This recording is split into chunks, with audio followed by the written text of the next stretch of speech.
ఓం గం గణపతియే నమః. స్వర్ణలక్ష్మి నమస్తే అస్తు. పరబ్రహ్మ స్వరూపిణి రాజ్యం దేహి ధనం దేహి సర్వకామాంచ దేహి మే. స్వర్ణలక్ష్మి అమ్మవారు ప్రతి ఒక్కళ్ళకి చక్కగా బ్రహ్మతత్వాన్ని, తద్వారా ప్రతి ఒక్కళ్ళు ప్రతి నిమిషం సంతోషంగా, హ్యాపీగా, ఉత్సాహంగా ఉండాలని చెప్పేసి అమ్మవారి యొక్క కృపా కటాక్షం ప్రతి ఒక్కళ్ళ మీద ఉండాలని చెప్పేసి మనం కోరుకుందాం, అమ్మవారిని ప్రార్థిద్దాం. అంతేకాకుండా ప్రతి ఒక్కళ్ళకి కూడాను రాజ్యం దేహి అమ్మవారు ఒక అథారిటీని, ఒక పవర్ని, ఒక స్టేటస్ని, ఒక దర్పాన్ని ప్రతి ఒక్కరికి ఇవ్వాలని చెప్పేసి కోరుకుంటూ, దీనితో పాటుగా ధన సమృద్ధి, ధనం అనేది ప్రతి ఒక్కరికి ఉండాలని, చక్కగా వాళ్ళ ఇంటి నిండా బ్యాంక్ అకౌంట్లు నిండా ఎక్కడ పెట్టినా ధనం ఉండాలని, ప్రతి ఒక్కరికి ధనం లేదు అన్న ఒక ఫీలింగ్ అనేది వాళ్ళకి రాకుండా సమృద్ధిగా ధనం ఉండాలని చెప్పేసి అమ్మవారిని ప్రార్థిస్తూ, దీనితో పాటు సర్వకామార్చ దేహిమే అంటే మన మనసులోకి వచ్చిన ప్రతి కోరిక కూడా అమ్మవారి తక్షణమే నెరవేర్చాలి. ఈ విధంగా అమ్మవారి యొక్క కృపా కటాక్షం మన మీద ఉండాలి. 12 రాసుల వారు కూడా చక్కగా అభివృద్ధి జరిగి ఎంతో ఉత్సాహంగా ఉన్నతంగా ఎదగాలని చెప్పేసి మనం కోరుకుందాం. ఇప్పుడు మనం జూన్ మంత్ యొక్క రాశి ఫలాలు చెప్పుకుందాం. జూన్ మంత్ రాశి ఫలాలు చెప్పుకుంటే ఈ జూన్ మాసంలో మనకి 2-3 రకాల విశిష్టతలు ఉన్నాయండి, అవి తెలుసుకుందాం. ఫస్ట్, ఈ జూన్ మంత్ మనకి అధిక జ్యేష్ఠ మాస పౌర్ణమితో స్టార్ట్ అయ్యి నిజ జ్యేష్ఠ మాసం పౌర్ణమితో ఎండ్ అయిపోతుందని మీరు గమనించాలి. అయితే ఈ యొక్క 2 పౌర్ణముల మధ్య ఈ యొక్క జూన్ మంత్ ఉండటంతో ఇందులో 2-3 రకాల విశిష్టతలు ఉన్నాయి. ఈ మాసంలో ఫస్ట్ 2 శని త్రయోదశులు వస్తున్నాయండి. 2 శని త్రయోదశులు చాలా చాలా రేరుగా వస్తాయని గమనించుకోవాలి. కొన్నిసార్లు శని త్రయోదశి 4-5 నెలలకు కూడా రాలేదు. పోయిన సంవత్సరం ఐ థింక్ ఇదే విధంగా జరిగింది. 5 నెలల వరకు శని త్రయోదశి లేదు. చాలా మంది పూజలు చేసుకోవాలన్నా కానీ, శనికి సంబంధించిన ఏమైనా పరిహారాలు చేసుకోవడానికి శని త్రయోదశి చాలా బెస్ట్ది. అలాంటిది శని త్రయోదశులు 2 వస్తున్నాయని గమనించుకోవాలి. వీటితో పాటుగా చాలా మందికి ఎప్పుడైతే అమావాస్య వెళ్ళిపోయిందో మనకి నిజ జ్యేష్ఠ మాసం స్టార్ట్ అవుతుందంటూ చాలా మందికి పెళ్లిళ్ళు సీజన్ వస్తుందని మనం చెప్పుకోవాలి. పెళ్లిళ్ళకి చాలా అనుకూలమైన టైం అని గమనించాలి. ఇంకొక ముఖ్యమైన విషయము, లాస్ట్ అంటే జూన్ ఎండ్లో మనకి ఏరువాక పున్నమి అని వస్తుంటుంది. ఇది రైతులకు ప్రత్యేకంగా చాలా చాలా ముఖ్యమైన రోజు. ఆ రోజున అందరూ అరకలు కట్టుకుంటారు. ఎద్దులకి చక్కగా మనకేమంటారు అలంకరణ చేసుకొని గుడుల చుట్టూ తిరుగుకొని అక్కడ నుంచి అరక కట్టుకొని ఊళ్ళల్లోకి వెళ్ళిపోయేసి పొలం దున్నటం స్టార్ట్ చేస్తారని గమనించాలి. సో ఇది కూడాను ఇప్పటికి కూడాను ఇది మనకి ఎప్పటి నుంచో ఉన్న ఒక సనాతన ధర్మంలో భాగంగా ఎద్దులను పూజ చేయటం, వాటిని నందీశ్వరులుగా భావించుకోవటం, గుడుల చుట్టూ 3 రౌండ్లు తిప్పుకోవటం, భజనలు పెట్టుకోవటం, దండారా వేయటం, ఈ పనులను చేస్తూ ఉంటారు. ఒక ఉత్సాహంగా టోటల్ విలేజెస్ కూడా చాలా చక్కటి వాతావరణంలో ఇవన్నీ జరుపుకుంటూ ఉంటారని గమనించాలి. సో ఇది ఈ జూన్ మంత్లో ఉన్న యొక్క విశిష్టతలు, ముఖ్యమైన పండగలు, అలానే ముఖ్యమైన ఇంపార్టెంట్ డేట్లను మనం చెప్పుకున్నాం. ఇప్పుడు ఇంకొకటి చెప్పుకోబోతున్నాం. అది జ్యోతిష శాస్త్రం ప్రకారంగా గ్రహాల గురించి. జూన్ మాసంలో 5 గ్రహాలు మారుతూ ఉన్నాయండి. 28వ తారీఖున అంటే నెల బిగిన అవ్వక ముందే బుధుడు మారుతూ ఉన్నారు. వీళ్ళతో పాటు శుక్రుడు, కుజుడు, సూర్యుడితో మారుతూ ఉన్నారు జూన్ మాసంలో. ఇంకా ముఖ్యమైనది సంవత్సరానికి ఒక్కసారి మారే గ్రహం ఏంటంటే గురువు మారుతూ ఉన్నారు. ఈ గురువు జూన్ 2వ తారీఖున మారుతూ ఉన్నారు. అంటే మనం జూన్ మంత్లో 5 గ్రహాల యొక్క ప్రభావం ఎలా ఉండబోతుంది అనేది మనం చెప్పుకుంటూ ఉన్నాం అనమాట. ముందుగా మనం మేషరాశి చూస్తే ఇందులో ఉన్న నక్షత్రాలు అశ్విని 1, 2, 3, 4 పాదాలు, భరణి 1, 2, 3, 4 పాదాలు, కృతిక ఫస్ట్ పాదం అంతా మనకి మేషరాశిలో ఉంటారు.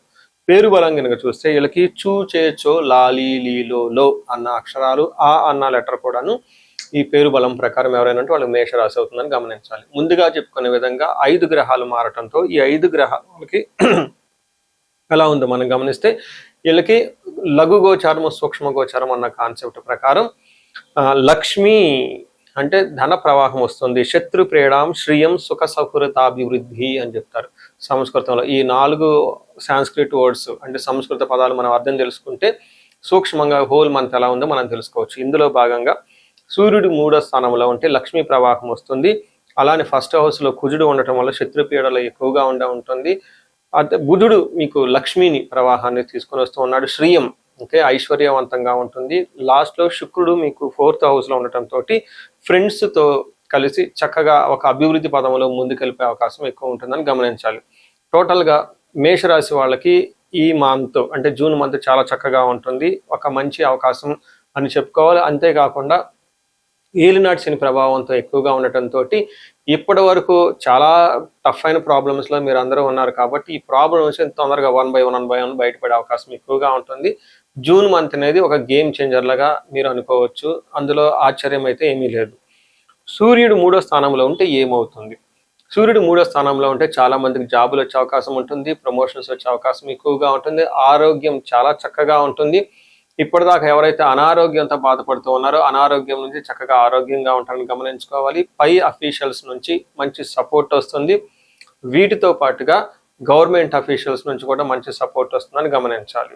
సో మనకి సంస్కృతంలో ఏం చెప్తారంటే ఆరోగ్య నిత్య సంతోషం బంధుమిత్ర సుఖ సమాగమ అర్ధలాభచ్చ పుత్ర సౌఖ్యం ఇష్టసిద్ధి అని చెప్తారంటే ఏమవుతుంది, ఆరోగ్యంగా ఉంటారు, సంతోషంగా ఉంటారు, బంధుమిత్రులతో చక్కగా కలిసి ఉంటారు. అర్ధలాభ అంటే ఆర్థికంగా చాలా బాగుంటుంది. పుత్ర సౌఖ్యం అంటే పిల్లల నుంచి చక్కగా బాగుంటుంది. ఇప్పుడు ఇందులోనే అకాడమిక్స్లో వాటిలో ఇట్లా చక్కగా జరుపుకుంటుంది కాబట్టి అకాడమిక్స్లో చక్కగా పెర్ఫామ్ చేసే అవకాశం ఉంటుంది. ఇష్టసిద్ధి అనుకున్న పనులన్నీ చక్కగా జరుగుతూ ఉంటాయి అని మనకు సంస్కృతంలో వివరించడం జరిగింది. సో ఈ ప్రకారంగా వీళ్ళకి కొంచెం ఫాదర్ విషయంలో కేర్ తీసుకుంటే మిగతా అన్ని విషయాల్లో బాగుంటుందని తెలుసుకోవచ్చు. అంటే సూర్యుడు చక్కగా యోగ్యతను ఇవ్వటంతో ఒక మంచి ఆపర్చునిటీస్ వస్తాయి అని చెప్పుకోవాలి. అదే గురుడు 4వ స్థానంలో ఉండటంతో వీళ్ళకి అంత పెద్దగా ఇబ్బందులు పెట్టే విధంగా అయితే గురుడు ఏముంటారని మీరు గమనించుకోవాలి. సో ఏ ప్రకారంగా చూసుకున్నా జూన్ మంత్ అనేది ఒక చక్కటి మంచి అవకాశంలో వచ్చే అవకాశం ఉంటుంది. అందరూ దాన్ని సద్వినియోగం చేయాలని చెప్పేసి నేను కోరుకుంటున్నాను. కుజుడు వీళ్ళకి ఫస్ట్ హౌస్లో ఉండటంతో కుజుడు థర్డ్ ఫస్ట్ హౌస్లో ఉండటం అంత మంచి పద్ధతి అంత మంచిగా సపోర్ట్ ఇవ్వదు వీళ్ళకి ఈ రాశిలో పుట్టిన వాళ్ళకని చెప్పుకోవచ్చు. కుజుడు వాళ్ళు ఏమవుతుంది సంస్కృతంలో ఏం చెప్తారంటే ఖడ్గవ్రణం జ్వరం ఖడ్గవ్రణం చైవ భార్య బంధు విరోధ కృత్ చంద్రరాశి గతే యక్షరాక్షస పీడనం అని చెప్తారు. అంటే వీళ్ళకి శారీరకంగా బాధలు ఉండటం, సరిగా నిద్ర పట్టకపోవటం, పిక్కలు పట్టుకోవటం, బాడీ ఓవర్ హీట్ చేసే అవకాశం ఎక్కువగా ఉంటుంది, జ్వరం వచ్చే అవకాశం ఉంటుంది. మీరు కొన్నిసార్లు భార్యాభర్తలు బంధువులతో కూడా గొడవలు పడతారు. అంటే వీటన్నిటికంటే ముఖ్యంగా తెలుసుకోవాల్సింది ప్రయాణాలు చేసేటప్పుడు మీకు ఏదైనా గాయాలయ్యి బ్లడ్ వచ్చే అవకాశం ఉంటుందని తెలుసుకోవాలి. వాహనాల వల్ల నడిపేటప్పుడు చాలా జాగ్రత్తగా ఉండాలి. వీటన్నిటికంటే ముఖ్యంగా ఇంకా చెప్పుకోలేని ప్రాబ్లమ్స్ వస్తూ ఉంటాయి. ఒకవేళ మీరు డాక్టర్ దగ్గరికి వెళ్ళినా కానీ మీకు ఆరోగ్యం అంతా బాగుంది, రిపోర్ట్స్ నార్మల్గా ఉన్నాయి, పెద్దగా బాధపడవలసిన అవసరం లేదు అని చెప్తారు. కానీ ఇంటర్నల్గా మీరు చాలా టైర్డ్గా ఫీల్ అవ్వటము, నీరసంగా ఫీల్ అవ్వటం, దడగా ఫీల్ అవ్వటము, నైట్ నిద్ర పట్టకపోకుండా ఉండే అవకాశం ఎక్కువగా ఉంటుంది. దీనికి చక్కటి పరిష్కారాలు కుజుడికి సంపూర్ణ శాంతి పూజలు చేయించుకుంటే పోతాయని తెలుసుకోవచ్చు. నెక్స్ట్ బుధుడు మీకు మంచి యోగ్యత ఇస్తూ ఉన్నాడు, ఫైనాన్షియల్గా ప్రవాహాన్ని తీసుకుని వస్తూ ఉన్నాడు. ఎక్కడైనా ఇంతకుముందు మీకు రావాల్సిన డబ్బు ఉంటే డబ్బు వస్తుంది. ఫైనాన్షియల్గా ఎక్కడైనా మీరు బ్లాక్ అయ్యారు, ఓకే సరిగా ఫ్లో లేదు, ఆగిపోయింది అని అనుకుంటే ఈ టైంలో చక్కగా వృద్ధి వచ్చే అవకాశం ఉందని తెలుసుకోవాలి. నెక్స్ట్ శుక్రుడు మీకు 4వ స్థానంలో ఉన్నారండి. శుక్రుడు 4వ స్థానంలో ఉంటే చక్కగా కలిసి వస్తుంది. ఇంటికి సంబంధించిన వాతావరణంలో వాహనాలు కొనే అవకాశం ఎక్కువగా ఉంటుంది, బంధువులతో కలిసి ఉండే అవకాశం ఎక్కువగా ఉంటుంది, తల్లితో చక్కగా మాట్లాడుతూ ఉంటారు, మంచి భోజనం చేస్తూ ఉంటారని తెలుసుకోవాలి. అయితే 4వ స్థానంలో ప్రాపర్టీస్ బంగారం కొనే అవకాశం కూడా ఎక్కువ ఉంటుందని తెలుసుకోవాలి. అయితే మనకి సంస్కృతంలో ఏం చెప్తారంటే 4వ స్థానంలో శుక్రుడు ఉండటం వల్ల స్వబుద్ధి బంధు సన్మానం స్త్రీ సంభాషణ సంభ్రమ పుత్రమిత్ర కళాత్రాది ఇష్టాగోష్ఠిసు సుఖే భృగునందనే అని చెప్తారు సంస్కృతంలో. దాని మీనింగ్ చాలా బ్యూటిఫుల్గా ఉంటుందండి. స్వబుద్ధి అంటే మీ ఇంట్యూషన్ చాలా స్ట్రాంగ్గా ఉంటుంది, వేరే వాళ్ళ యొక్క ఇన్ఫ్లుయెన్స్ మీ మీద ఉండదు, మీ ఓన్గా డెసిషన్ తీసుకుంటారు. బంధు సన్మానం బంధువుల నుంచి మంచి కీర్తి ప్రతిష్టలు ఉంటుంది. స్త్రీ సంభాషణ సంభ్రమ అంటే మీ చుట్టూ ఉన్న లేడీస్తో చక్కగా మాట్లాడుతూ కలివిడిగా మీకు కావాల్సిన పనులన్నీ చక్కగా చేసుకుంటూ వెళ్తూ ఉంటారు అని చెప్పుకోవచ్చు.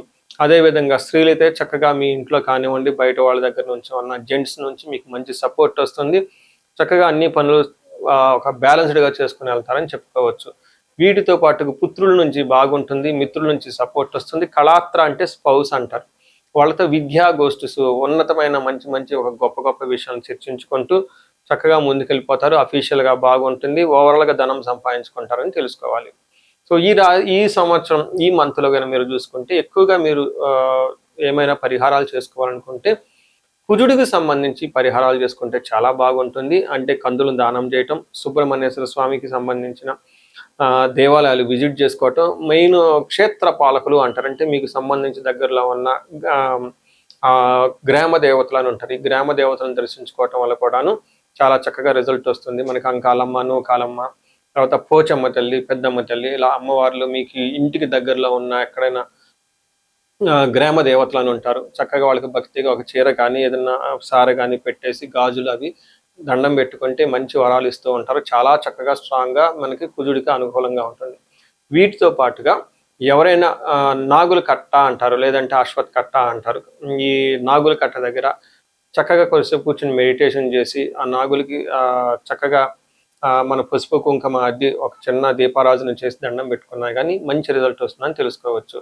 సో ఈ రెమెడీస్తో పాటుగా ఇంకా మనం ముందు చెప్పుకునే రెమెడీస్ కూడా చక్కగా పాటిస్తాలని చెప్పేసి నేను కోరుకుంటున్నాను. మనం ఇప్పుడు రెమెడీస్ చూసుకుంటే ముఖ్యంగా నేను అందరికీ సలహా ఇచ్చేది ఏంటంటే, మీ వయసు కనుక 35 to 45 ఉండి ఎక్కడ లైఫ్లో మీరు ఆగిపోయారు, ఇప్పటిదాకా గ్రోత్ ఉండి చక్కగా ఒక మేనేజర్ పొజిషన్లో ఉండి ఉన్నతంగా ఉండి కానీ లైఫ్ ఇప్పుడు అనేది మీకు ఛాలెంజింగ్గా ఉంది.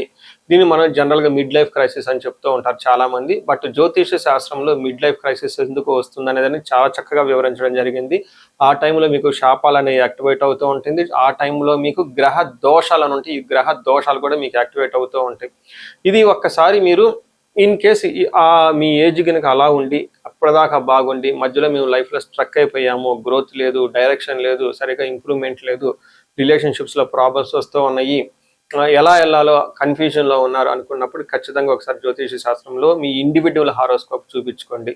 అందులో టోటల్ శాపాలు ఏమైనా ఉన్నాయో స్కాన్ చేసుకొని అవి ఇప్పుడు యాక్టివ్గా ఏమైనా ఉన్నాయో తెలుసుకోవడం చాలా చాలా ముఖ్యం. ఇప్పుడు దాకా మనం చెప్పుకున్న ఈ గోచార ఫలితాలు మీకు ఒక 30-40% మాత్రమే ఎఫెక్ట్ అవుతాయి. 100% మీ జాతకం కరెక్ట్గా ఎలా ఉందని తెలుసుకోవడానికి ఇండివిజువల్గా జాతకం చూపించుకోవడం చాలా ఇంపార్టెంట్. అందులో ఉన్న దశలు ఎలా ఉన్నాయి, భుక్తులు ఎలా ఉన్నాయి చూసుకొని చక్కగా పరిష్కారాలు చేసుకొని పరిహారాలు చేసుకుంటే లైఫ్ అనేది 10 రెట్లు ముందెళ్ళే అవకాశం ఎక్కువగా ఉంటుంది. చాలా మందికి ధనానికి ఇబ్బంది పడిపోతూ ఉంటారు. అప్పటిదాకా ధనం ఫ్లో ఉంటుంది, సడన్గా ధనం ఫ్లో ఆగిపోయి ఉంటుంది. వాళ్ళు స్వర్ణలక్ష్మి విశేష హోమం చేయించుకోవటం, కుబేర పాశుపతం చేయించుకోవటం చాలా ముఖ్యం. దీనితో పాటు చాలా మంది భార్యాభర్తల మధ్య అన్యోన్యత అనేది లేకుండా చాలా ఇబ్బంది పడిపోతూ ఉంటారు. ఏదో ఉన్నామంటే ఉంటారు కాబట్టి ఈ యొక్క భార్యాభర్తల మధ్య గొడవ వల్ల ఇంట్లో అనేక రకమైన ప్రాబ్లమ్స్, మిస్అండర్స్టాండింగ్స్ వస్తూ ఉంటాయి. బంధువులు చుట్టాలతో కూడా ఒకసారి మీకు అంతా విలువ ఇవ్వకుండా పోతూ ఉంటారు. ఇలాంటి వాళ్ళు అన్యోన్య దాంపత్య పాశుపతం చేయించుకోవటము, లేదా విశ్వావసు గంధర్వరాజ మహా హోమం చేయించుకోవటం, విశేష హోమం చేయించుకుంటే జాతకంలో ఉన్న దోషాలు పోయి చక్కగా ఉంటారు.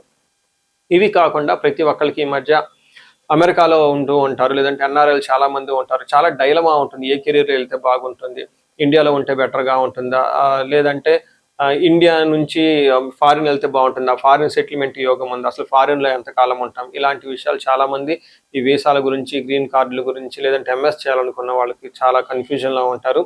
అలాంటి వాళ్ళు కూడా ఒకసారి జాతక చక్రం చూపించుకుంటే చాలా బాగుంటుంది. యూజువల్గా వీసాలు రావడానికి నేను మన్యు పాశుపత అభిషేకం విత్ రాహు గ్రహానికి శాంతులు ఎక్కువ చేస్తూ ఉంటాను. ఇలా రాహువుకి సంబంధించి మన్యు పాశుపతం చేస్తే వీటితో పాటు లక్ష్మీ గణపతి జపము, ఈ స్వర్ణలక్ష్మి జపం చేసుకుంటూ ఉంటే ఇక్కడ ఫారిన్లో ఈ వీసా ప్రాసెసింగ్ లేదంటే ఈ డాక్యుమెంటేషన్ వర్క్ అంతా చాలా చక్కగా ఫాస్ట్గా ఎలాంటి ఆటంకాలు లేకుండా అయ్యే అవకాశం ఉంటుంది. ఇది కాకుండా ఇంకా మీరు ఏమైనా ఇండివిజువల్గా మీకు ఛాలెంజెస్ ఉన్నాయి, హెల్త్ బాగలేదు, మహామృత్యుంజయ హోమము, ఇంకా ఏమైనా మీకు మీ యొక్క శత్రు బాధలు విపరీతంగా ఉన్నారు, చండీ హోమం చేయించుకోవటం. చండీ హోమంతో పాటు ఇంకా మీకు విపరీతంగా మిమ్మల్ని ఇబ్బంది పెట్టేసి మిమ్మల్ని భయభ్రాంతులు గురి చేసే వాళ్ళు ఎక్కువగా ఉన్నారు, బగలాముఖి జపము హోమము ఇవి చేయించుకుంటూ ఉంటే మీ చుట్టూ ఒక మంచి ప్రొటెక్టివ్ ఎన్విరాన్మెంట్ ఉంటుంది. సో ఈ మధ్యకాలంలో ఎక్కువగా నేను చండీ హోమాలు కూడా చక్కగా చేస్తూ ఉన్నాను. సాఫ్ట్వేర్ వాళ్ళకి, రాహు దశ నడిచిన వాళ్ళకి, రాహు అంతర్దశలు ఉన్న వాళ్ళు, ఇంకా నేను చాలా మందికి కాలసర్ప దోషాలు కూడా దగ్గరుండి చక్కగా నా ఆధ్వర్యంలో పూజలు చేపిస్తూ ఉన్నాను. ఇలాంటి వాళ్ళు మీ ఇండివిజువల్ జాతకంలో ఒకసారి చూపించుకొని ఎక్కడైనా మీరు లైఫ్ స్ట్రక్ అయ్యాము అనుకుంటే వాటికి చక్కగా ఎందుకు కారణం తెలుసుకొని పరిష్కారాలు తెలుసుకోవటం వల్ల మీ లైఫ్ 10 ఇంతలే ముందుకెళ్ళే అవకాశం ఎక్కువగా ఉంటుంది. మీ అందరికీ అష్టలక్ష్మి కృప కలగాలని, అలానే అష్టైశ్వర్యాలు భోగభాగ్యాలు కలగాలని చెప్పేసి నేను కోరుకుంటున్నాను. నమస్తే.